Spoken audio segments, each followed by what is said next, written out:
ఆంధ్రప్రదేశ్ రాష్ట్రంలో గత సంవత్సరం జరిగిన సార్వత్రిక ఎన్నికల్లో పిఠాపురం నియోజకవర్గం నుంచి అత్యధిక మెజారిటీతో గెలిచారు టాలీవుడ్ స్టార్ హీరో పవన్ కళ్యాణ్ గారు.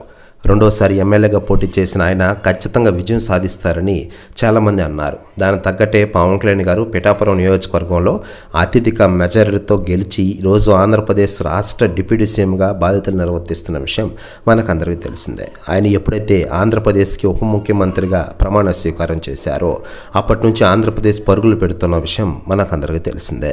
మరోవైపు పవన్ కళ్యాణ్ గారి గురించి రాజకీయ పార్టీ నాయకులు, ఇతర ఇండస్ట్రీ సెలబ్రిటీలు స్పందిస్తూ ఉండగా తాజాగా తమిళనాడు సీఎం ఎంకే స్టాలిన్ గారు సంచలన వ్యాఖ్యలు చేశారట. ఆయన మాట్లాడుతూ పవన్ కళ్యాణ్ గారు ఈరోజు ఆంధ్ర రాజకీయాల్లో నిజంగానే గ్రేట్ రాణిస్తున్నారు. దేశవ్యాప్త రాజకీయాల్లో కూడా పవన్ కళ్యాణ్ గారి పేరు బాగా వినబడుతోంది. బీజేపీ పెద్దలతో సఖ్యతగా ఉంటున్నారు పవన్ కళ్యాణ్ గారు. నిజంగానే గ్రేట్, దేశంలో అలాంటి లీడర్ లేడు అంటూ సంచలన వ్యాఖ్యలు చేశారట ఎంకే స్టాలిన్ గారు. ప్రస్తుతం వ్యాఖ్యలు వైరల్ అవుతున్నాయి టోటల్ తెలుగు ఇండస్ట్రీలో మరియు ఆంధ్రప్రదేశ్ రాష్ట్ర రాజకీయాల్లో. మరోవైపు పవన్ కళ్యాణ్ గారి విషయానికి వస్తే ప్రస్తుతం ఆంధ్రప్రదేశ్ రాష్ట్ర ఉప ముఖ్యమంత్రిగానే కాకుండా పలు రకాల సేవా కార్యక్రమాలు చేసుకుంటూ వెళ్తున్నారు టాలీవుడ్ స్టార్ హీరో పవన్ కళ్యాణ్ గారు.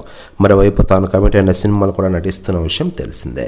ఇటీవలే హరిహర వీరమల షూటింగ్ని కంప్లీట్ చేసిన ఆయన త్వరలోనే ఓజీ సినిమాతో మన ముందుకు రాబోతున్న విషయం తెలిసిందే.